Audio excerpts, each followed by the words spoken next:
better story than mine when I try and tell you about my school. Why is that? Tony. You always try to make things like competing. I am not a competitor. You know well I am the champion. You are always trying to make things better for you than they were for me. I tell a story, you tell a better story. Is it Sieni that still hurts you? Sieni? Yes. Are you still upset? Why do you always have to go back to Sieni? Because I think that's the reason why you always got to try and compete. No, Sieni is the past. You know that Sieni to me, she's just a girl. But to Sieni, I was everything. You know, I said to Sieni, I said, go, because you're my best friend. I said, I want you to help my friend.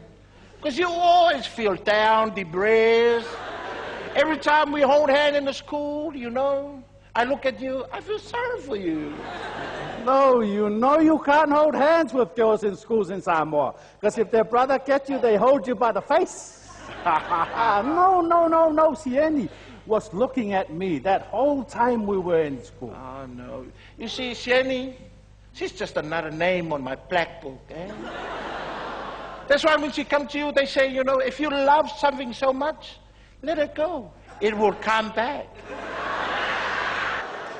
Yeah, you see though, Sam. She never came back. I didn't love her.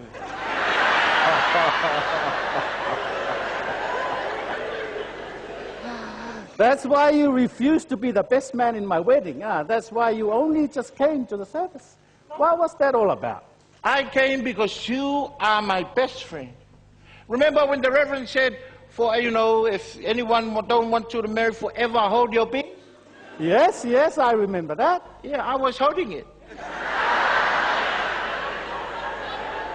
You were lucky I didn't hit you with it.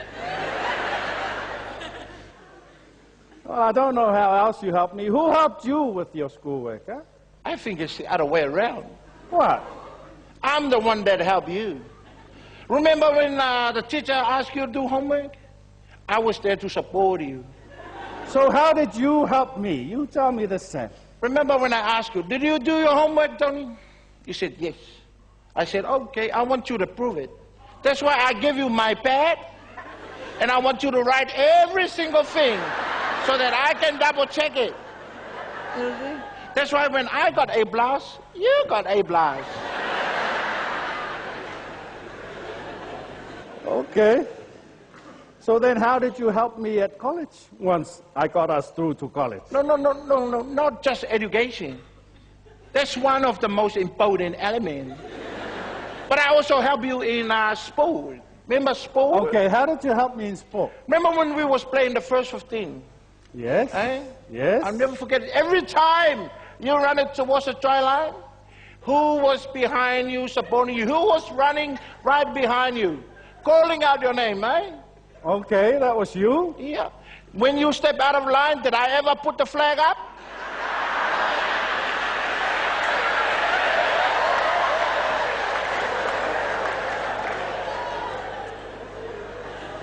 No, you didn't. Even before you kicked the ball, the flag was up before I came over the post. Okay. I help you in many ways. I'm the one that created the man you are today. I'm the one that gave you the profile. What about Sieni? Well, I mean, what about Sieni, you know? With Sieni, I wanted to give her the best. But because she couldn't have it, I said, go. Go with my best friend.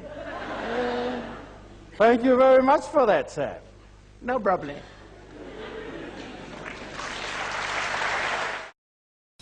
A whole world in one country. From snow-capped peaks to tropical rainforests, New Zealand is any traveler's dream. A jewel of the South Pacific. with something for everyone. Offering a guaranteed adrenaline rush, whatever your fancy may be. All set in spectacular scenery. New Zealand is the perfect backdrop for an ultimate journey.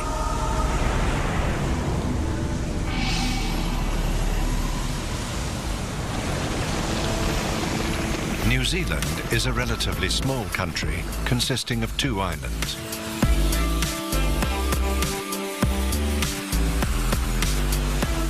Wild, uninhabited coastlines stretch for miles, while subtropical rainforests cover spectacular fjords. It is these surroundings which make people want to come out and play. No wonder New Zealand is known as the extreme sports capital of the world. It caters for all levels. Whether you're a fanatic or simply wanting to take in the magnificent sights and sounds, you will be constantly amazed by the country's natural beauty.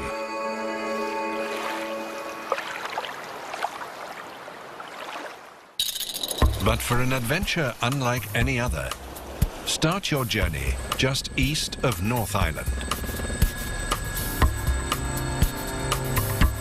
With a bird's eye view of the Pacific, you're likely to have the company of several kinds of dolphins and whales.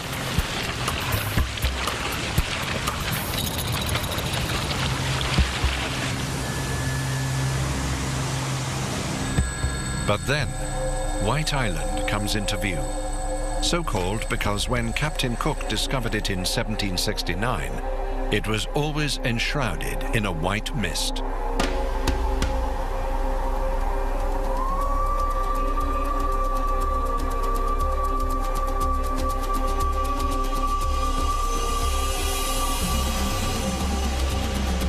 This small, uninhabited island hides a very big secret.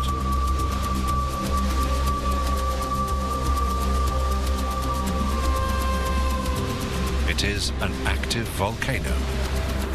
Because it is so easily accessible, only 50 kilometers from the nearest town, it's a magnet for both scientists and tourists alike. On a scale of 1 to 5, the island is usually on a readiness level of 1 or 2.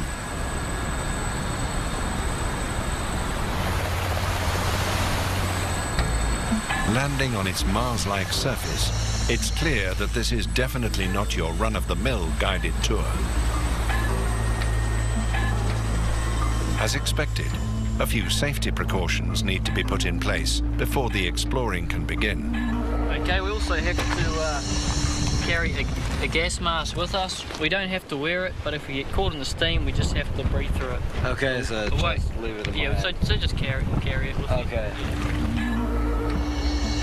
It's best explored with a guide, like Luke Holmes, who knows all the best spots, but also the safest way to get to them. Most active areas on the island. This is about the most active area that we can get this close to. It's so unique. I mean, it's a very active volcano. There's lots of smells and steam and boiling water, lots of noises. It's a really neat place to visit. White Island's a strato-type volcano, means it doesn't have a hot lava flow, but it disperses red hot ash. Although today it mainly bubbles and steams, the last big eruption happened in the year 2000, covering the island in a fine grey dust and creating a new crater. The rocks have a yellow colouring due to the high sulphur content, and the water runs at about 60 degrees Celsius. Scientists are constantly checking activity on the island, and they can measure up to 1,000 mini earthquakes a day. This means the landscape of the volcano is constantly changing.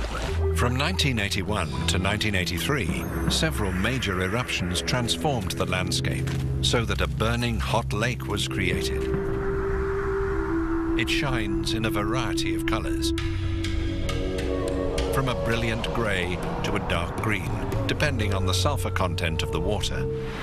Walking round an active volcano may not be everyone's cup of tea, but there are other, less daring ways to enjoy New Zealand's thermal activity. Hell's Gate Thermal Reserve boils and bubbles with hot springs.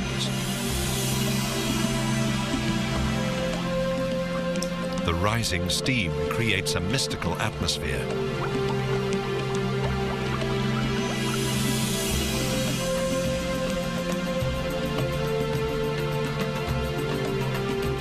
Patrick Tamati manages Hell's Gate Thermal Park, where you can enjoy the phenomenal landscape, but also the healing effects of the hot springs.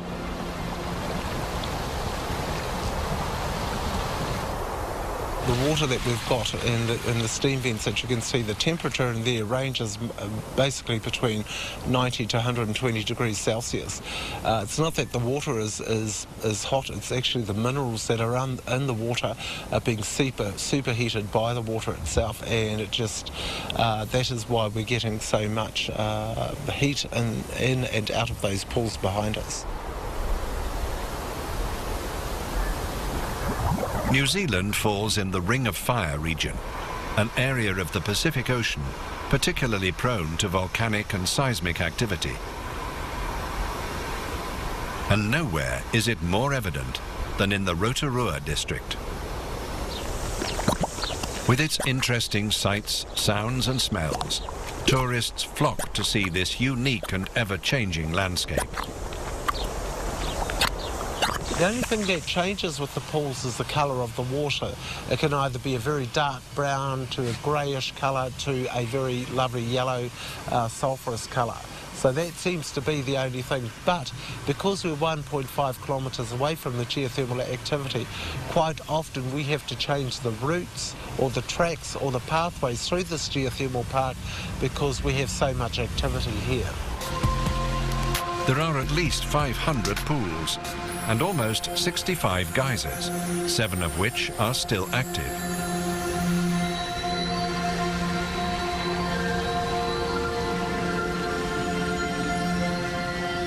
The most famous is the Pohutu geyser, which erupts every hour, sometimes spraying as high as 30 meters.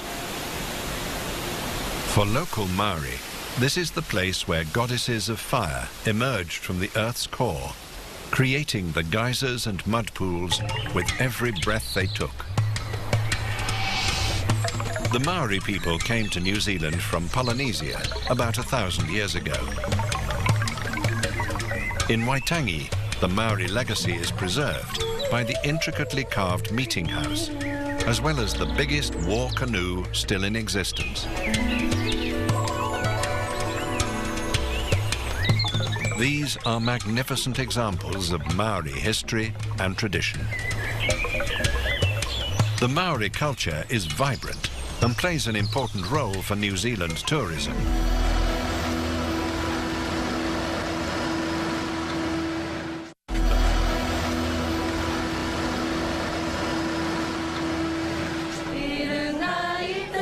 In New Plymouth, the local Maori community perform a welcome ceremony for international artists performing in a forthcoming World Music Festival.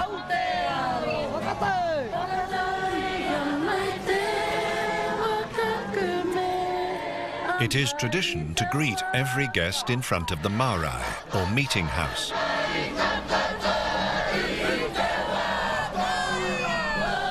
By performing the hongi, a traditional Maori greeting, you are no longer considered a visitor, but a person of the land.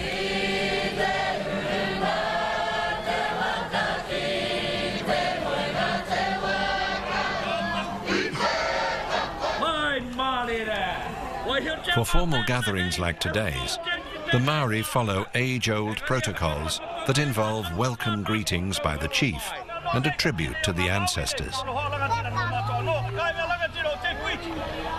Today, a group of visitors conclude the ceremony by performing the haka.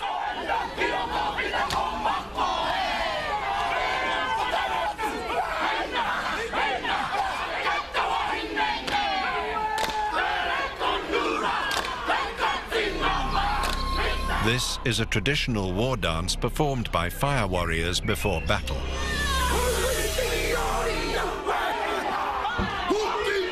It involves much posturing and facial expression, like fierce grimacing and bulging eyes.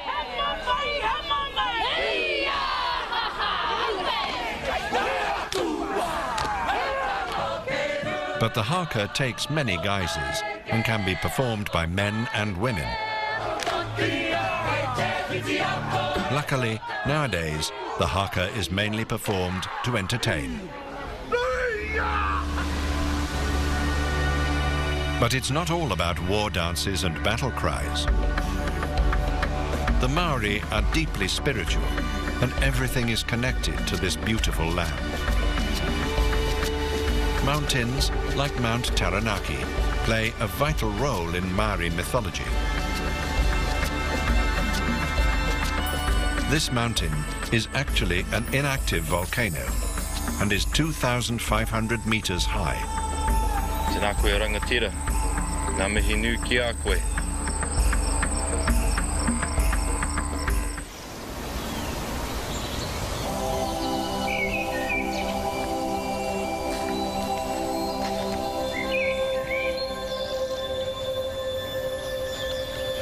Expert guides like Tom Parsons will take you on a walk, explaining the local fauna and flora and its relevance to Maori culture.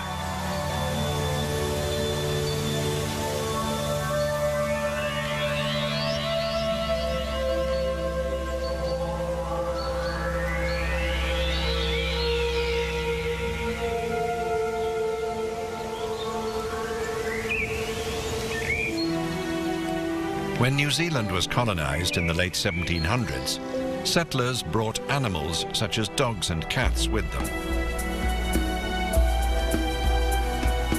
Until this point, none of the indigenous species had natural enemies, so the influx of these predatory animals played havoc with New Zealand's fragile ecosystem. The bird population, including the flightless kiwi, was especially hard hit, and their numbers plummeted. Today, special programs and facilities are in place to try and increase kiwi numbers. This one, called Kiwi Encounter, is in Rotorua. A dedicated team work day and night with these birds. Every morning, the birds are weighed and fed on a special kiwi diet. Emma Bean and Bridget Wren are in charge of this delicate task. But being only a few days old and a nocturnal bird, this one is long past its bedtime.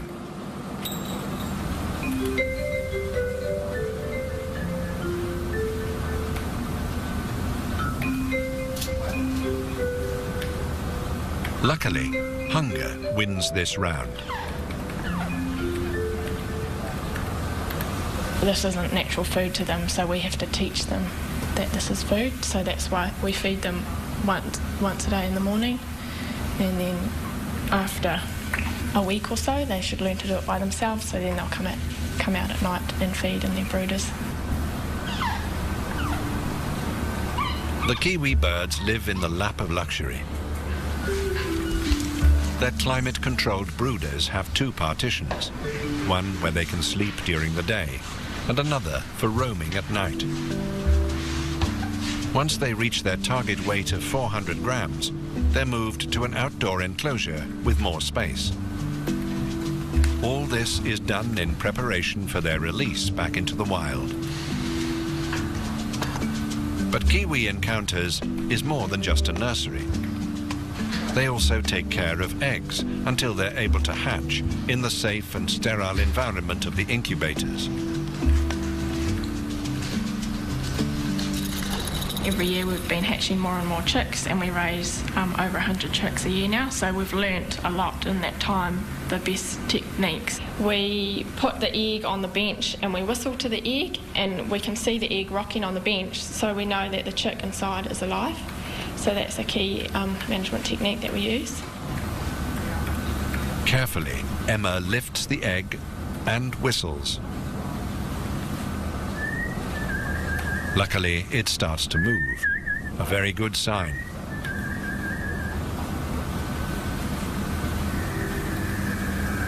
We candle the eggs twice a week, which is when we make the room dark and we put a torch on the egg so you can see all the veins and the membranes and the embryo inside the egg.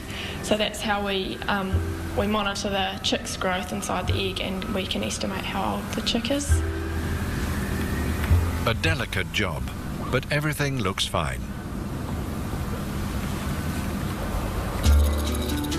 And a few days later, the little chick makes its appearance.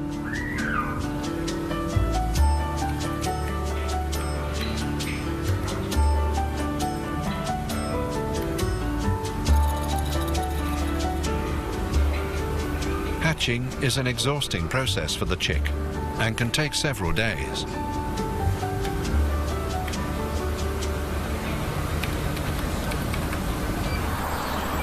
Life outside carries on as usual. Emma and Bridget are preparing some of the chicks for release into the wild. Various measurements are taken, and they also need to get a feather for DNA testing. Yeah, we just make sure we get that juicy black bit, and that's where they get the DNA from. He's a bit wriggly today. Vaccines and medicines need to be administered too. This is a little trickier. There's a hole in his tongue. That hole goes down to their lungs, so we need to avoid that hole, because if we put liquid down there, they will die. So we just put the tube down the side of their throat.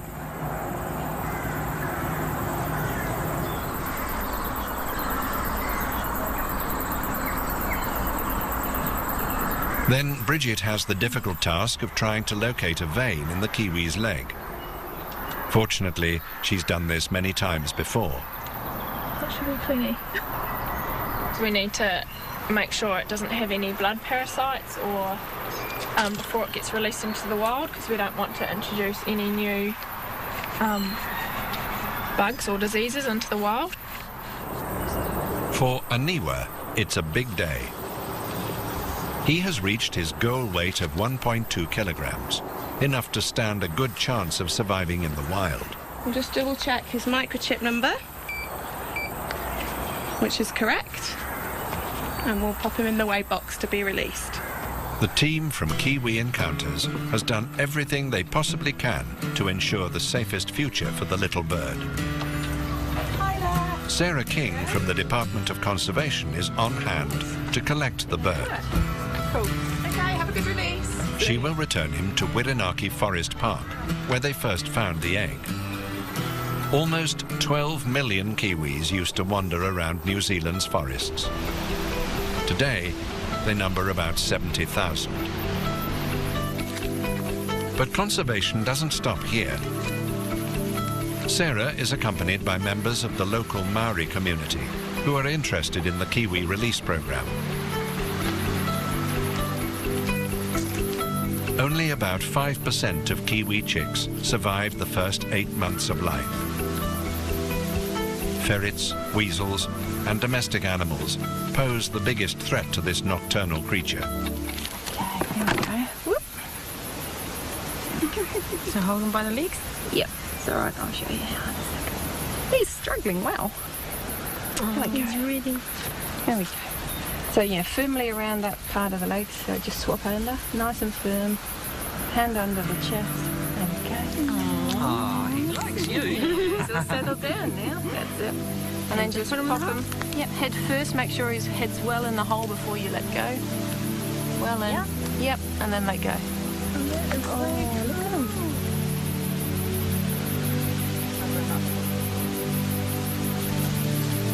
Shelter and a bit of dark. The survival of New Zealand's national bird rests firmly in the hands of projects like this and the commitment of everyone involved.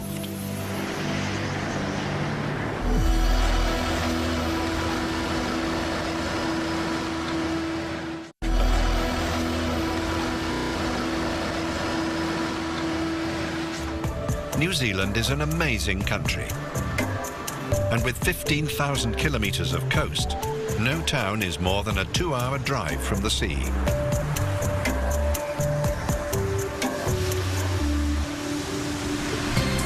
It's a water baby's dream. Whether you're in it for the scenery or sporting action, New Zealand has it all. But somehow, it's the surfers who do best. With the variety of breaks, waves and reefs, New Zealand is a world-class surfing destination. Because beach life is so commonplace, New Zealand has a proud tradition of life-saving, and the annual Surf Life-Saving Competition attracts teams from all over the country.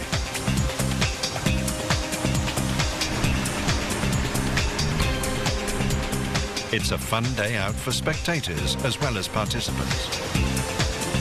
A wide range of skill sets is tested: swimming, running, agility and paddling. But the bottom line is that you have to be super fit to compete with this lot.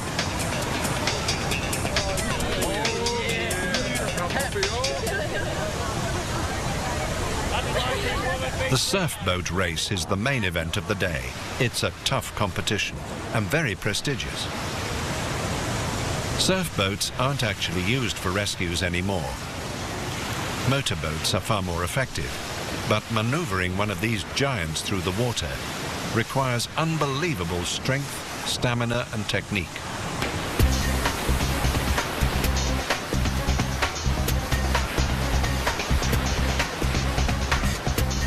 The 400 meters to the buoy and back may sound a short distance, but it's not uncommon to suddenly see an unmanned boat bobbing in the water, and capsizing seems to be par for the course.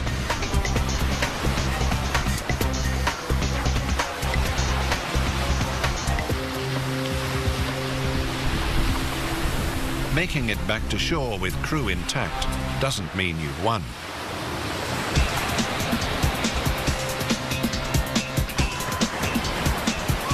Then there is a mad dash to the finish line, stretching tired men and women to their very limits. Not everyone has the honor of doing the final sprint. Some are lucky just to walk out with their oars in hand.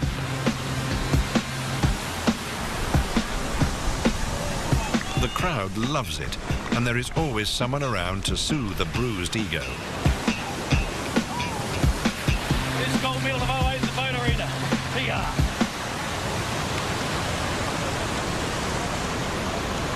But there are plenty of drier activities to sink your teeth into.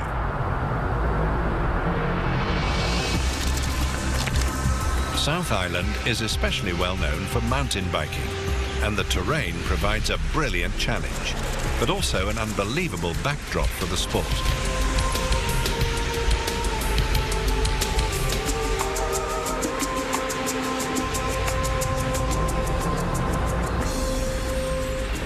Dominated by the Remarkables Range, lying on the banks of Lake Wakatipu, Queenstown has become the mecca of extreme sports.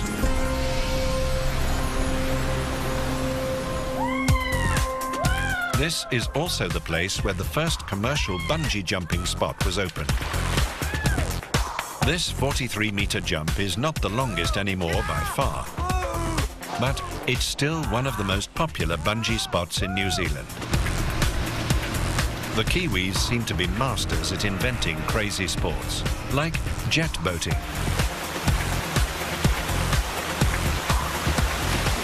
How about spearing or zorbing?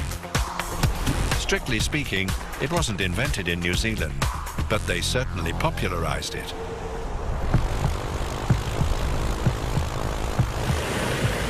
Of course, there is only one way to achieve the ultimate adrenaline rush.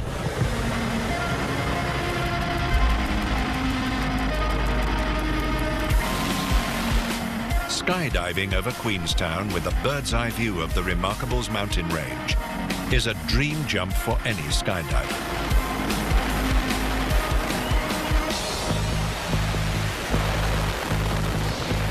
You can expect to free fall at 200 kilometers per hour for almost a minute, and then several minutes of gentle drifting until touchdown.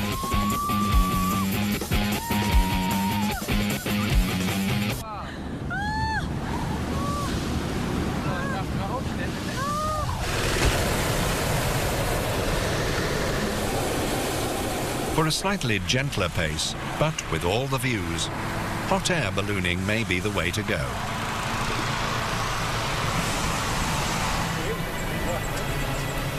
Here, in Masterton on North Island, the annual Balloon Festival is well on its way. The hot air balloon is the oldest successful passenger-carrying flying machine.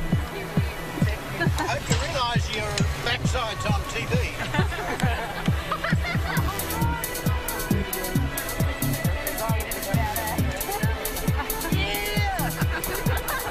While some have already taken to the sky, others are still cooking breakfast.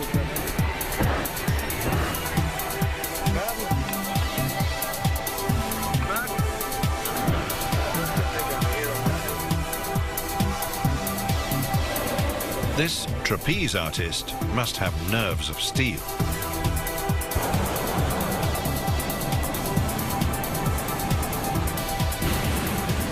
Finally, it's time for the night glow, one of the highlights of the event. Every balloon takes part, and to the sound of music, they illuminate the night sky.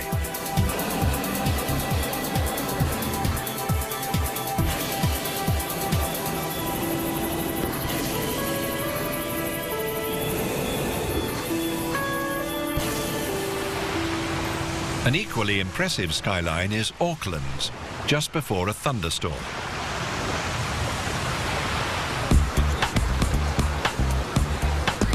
Regularly ranked as one of the top 5 places in the world with the best quality of life, Auckland's mild climate and happy lifestyle makes it the fastest growing city in New Zealand. Auckland is home to many cultures, and it has the largest Polynesian population of any city in the world.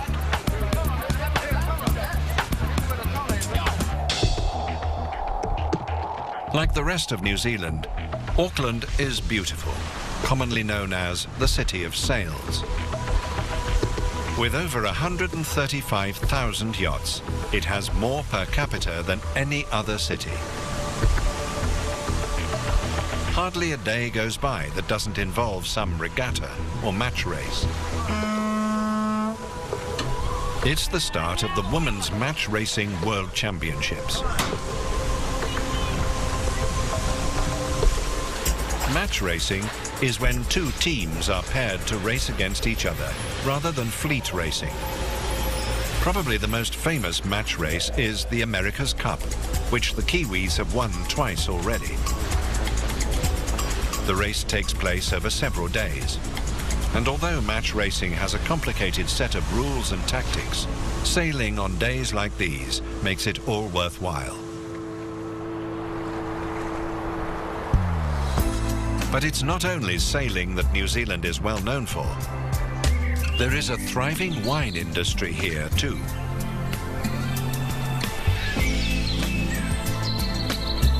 People have been trying to cultivate wine in New Zealand since the mid-1830s. But it wasn't really until the 1970s that winemakers rose to prominence.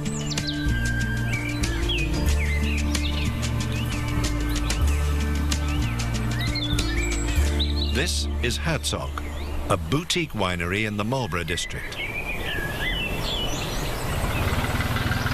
It's a small farm and produces a variety of wines, so every bottle is exclusive and sought after. The grapes are harvested early in the morning when the sun isn't too hot. This farm is also organic.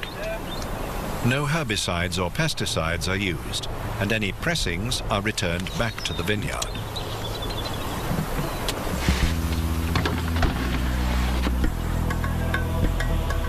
The owner, Hans Herzog, is very hands-on. Originally from Switzerland, his family have been making wines for almost 400 years. And now, New Zealand is lucky enough to have his craft and experience.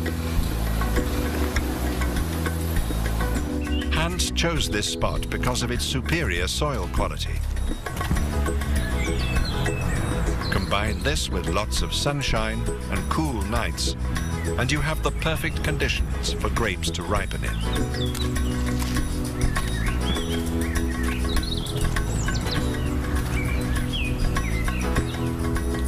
But wine tasting isn't all you get with a visit to Herzog.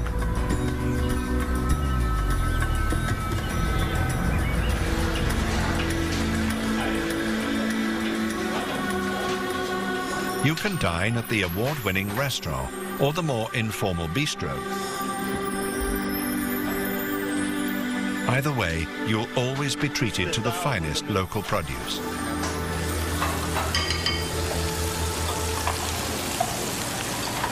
Michelin-rated chefs from all across Europe spend their summers whipping up feasts for the guests.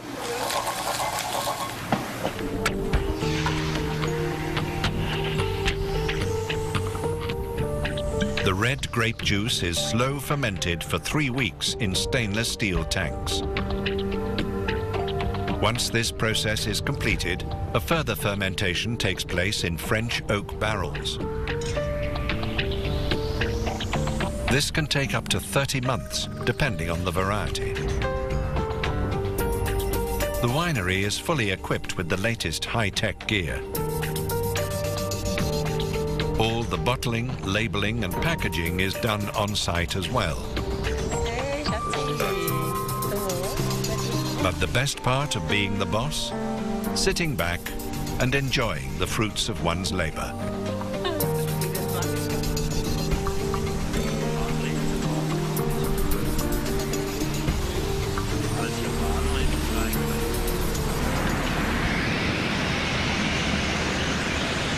For a truly unspoiled nature experience, head for the western coast of South Island.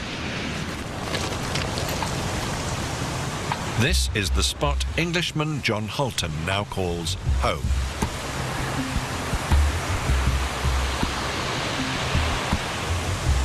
This secluded area between the Southern Alps and the Tasman Sea is a perfect spot for nature lovers. The west coast is still very natural and it's still very wild, and it's that attracts myself and tourists to the area.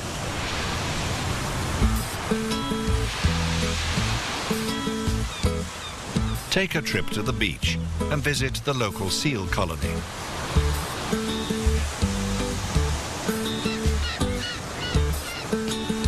Fur seals used to live here in their hundreds of thousands, but once the settlers arrived, they hunted these animals almost to extinction. Many still die every year from being caught in trawling and shark nets. But luckily, they're now under the protection of the Department of Conservation, and the last census estimated their numbers to be around 50,000 and climbing.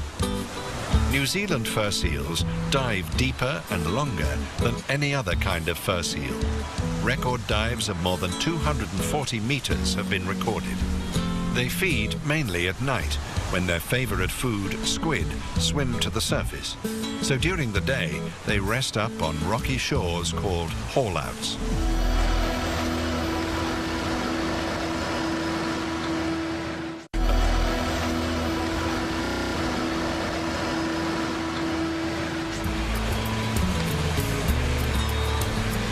Directly behind the beach is a stretch of forest which runs up to the Southern Alps. This rainforest forms part of the large Southwest New Zealand World Heritage Site.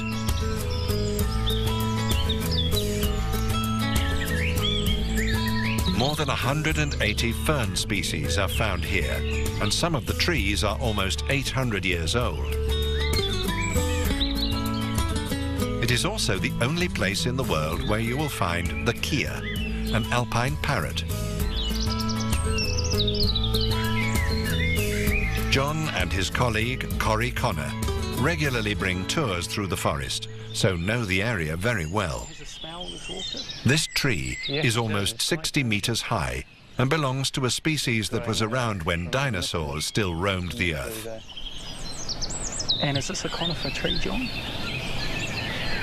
Here we're in the Lower Meraki rainforest, and this is a kahikatea tree, and it's famous because it has the most recorded species of any tree in the world perching upon it. the 101 different plants perching in the tree up here. 47 of those are of the higher order of plants, which are vascular plants, and the rest are things like the ferns, the lichens, mosses and liverworts, etc.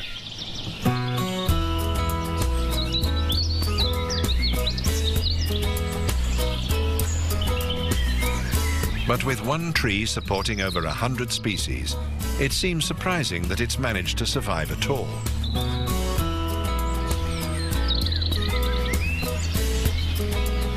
Most of the trees on them are epiphytes rather than parasites. So in other words, they take either water or chemicals from the tree, but don't actually harm it.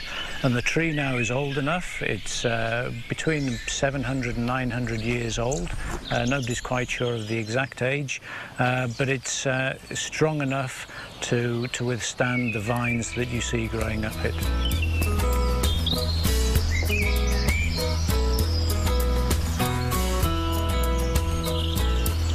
Another event you're likely to take part in is the feeding of the eels.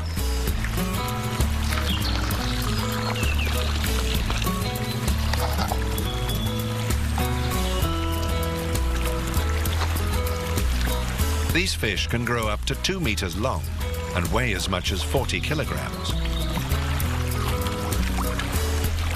Eels are legendary climbers, and young eels, also called elvers, have been known to scale waterfalls of up to 20 meters.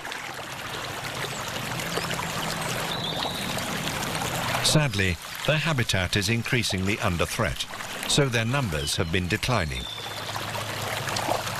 The males have a life expectancy of about 24 years, and the females, on average, have a life expectancy of 35. But the breeding females, they can be anything up to the age of about 75.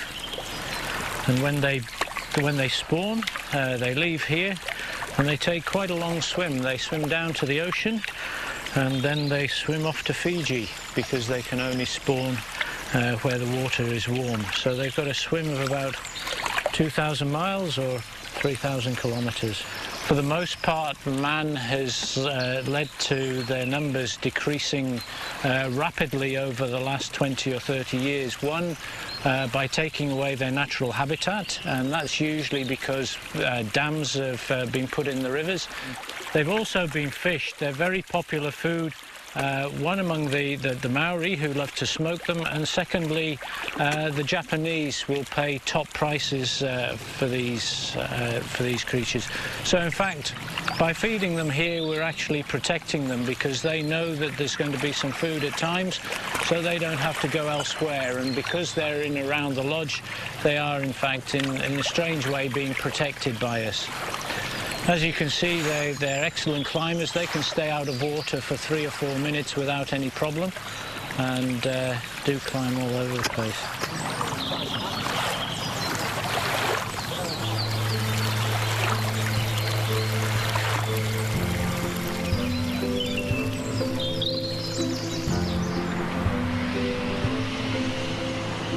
But there is so much more exploring to do, and one of the best ways to do this is in a kayak.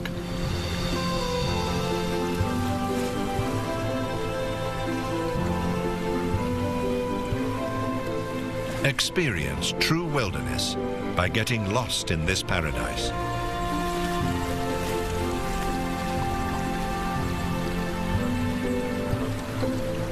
Untouched by civilization, it's a haven for an abundant species of plants and birds.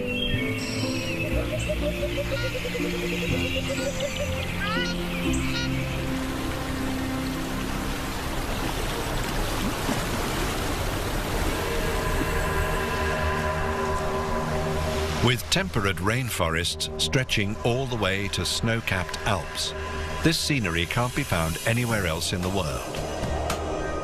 The Southern Alps stretch for about 550 kilometers, which means they span across almost the entire island. They are also the main reason for the extreme weather differences between the east and west side. The west is cold and wet, while the east has some of the sunniest weather in New Zealand. But most importantly, with peaks as high as 3,000 meters, snowboarders and skiers are drawn to this playground.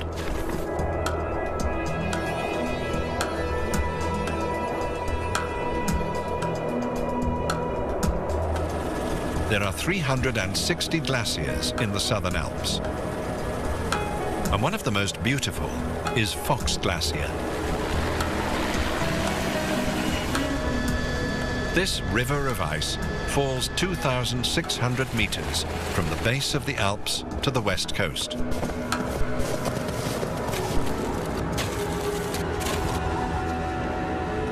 Jeremy Haddon is a glacier guide, and when the weather permits, he's up here scrambling over the ice and snow. Hey guys.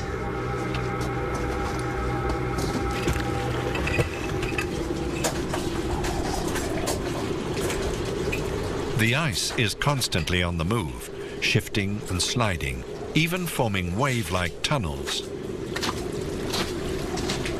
Up above us here, we have a really fast-moving piece of ice compared to the piece of ice we're standing on. Up there, moving about 5 meters a day down towards us. We were standing here about 1 meter a day. So somehow this ice has to slow down. So what happens is, as it comes down really, really fast, hits this flat, slower area and pops up, and we're getting these compression arches formed. What you end up with is these like waves of the beach almost, and it's in these waves, these compression arches, where we're getting the tunnels formed.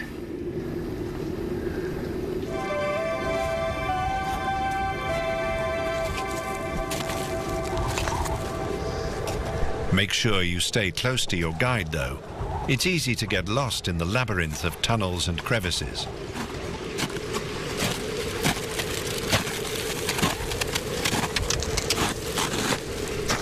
While global warming seems to be melting our snowcaps all over the world, here it is having the opposite effect. Glaciers are actually growing in size.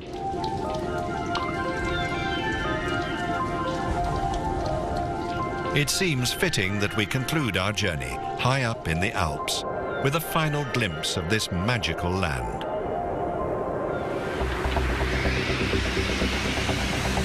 The phenomenal natural wonders of this amazing country enthrall every visitor. Combine this with some heart-stopping action and welcoming locals, and you have the perfect combination.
Ladies and gentlemen, right now to clap along with our people of Tonga.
Reminding us of the red morning skies, we say aloha.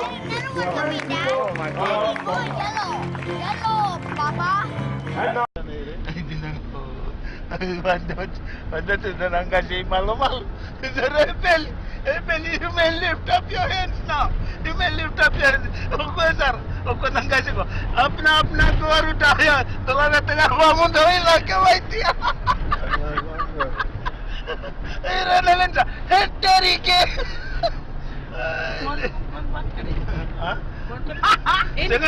Epel, he was preaching. Epel, he was preaching. Epel, he was preaching in English. And then there was a guy who was interpreting in Hindi. And Epel, now you may rise up to your feet. You may lift up your hands. Saro kanya. O turangan ko. Up ujau par. Apna metnamango pa hatu tao apna goru tao. Jadi bersara ina kaya hysterike. Apna nangonong ko mondo labeta kinana lingam do. O kasi tu kuna lingam do betra kondo labeta na apa mundo.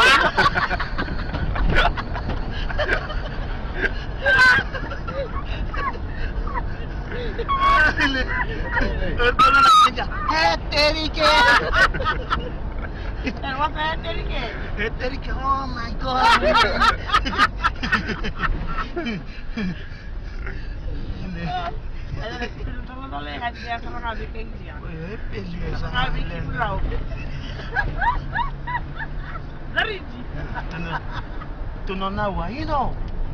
You know, today, when you pray so hard, the devil will come crawling to you. Jadi merah repel. Kirain dong masuk bakau kawa. Nanti orang Allah ko yang gaya.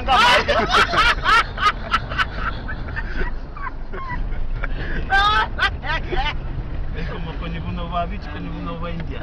Eko mo speaking tanto na laro.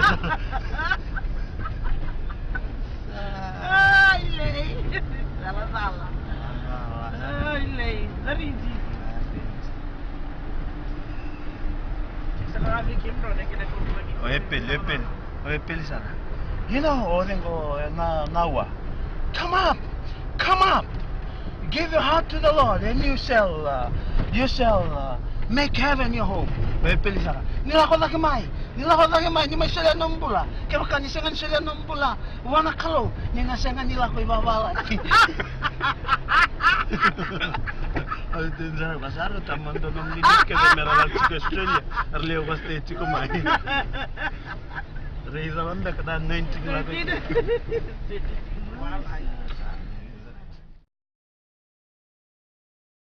Why Tide Pods laundry packs? Other detergents can contain as much as 90% water, but Tide Pods packs contain very little water, so you pay for nothing but amazing clean. So try Tide Pods and pop in more cleaning power. Now with Tide plus bleach alternative, you can keep clothes whiter and brighter. Sarah Harper on the line. Honey, where's the coffee? Yes, we did get those numbers, and you know, I think you guys can do better. We're definitely interested in what you're proposing. I just think you have to meet us in the middle this is the here. old coffee. I need that expensive coffee. It's in a cloth bag. It's from a country I didn't know. Yeah, well, if you take a look at page 42. She says I have a stinky gorilla pants. You have a stinky gorilla in your pants? This coffee doesn't smell right. That's our daughter. Oh. Well, I see that too, but we're talking about the end of the last fiscal quarter here. I need to get off the phone in about 2 minutes, so if we can't see eye to eye here... Are the eggs supposed to be on fire? Yeah, honey, they're supposed to be on fire. Oh, I'm so glad we could all agree. All right, great. Well, I will have my assistant draw up the paperwork and send it over this afternoon. Okay, thanks, everyone. Mommy just brokered a $3 million deal. New Secret Clinical Strength Invisible Solid. 100% odor protection for modern moms who close mega deals. And cut. Ready to shine? New Herbal Essences Moroccan My Shine has an irresistible herbal fragrance and 100% natural Moroccan argan oil. It deeply nourishes and miraculously transforms hair for can't stop touching its silky shine. Everyone will want some. New Moroccan My Shine. Say yes to irresistibly shiny hair. And now say yes to new Herbal Essences Body Wash.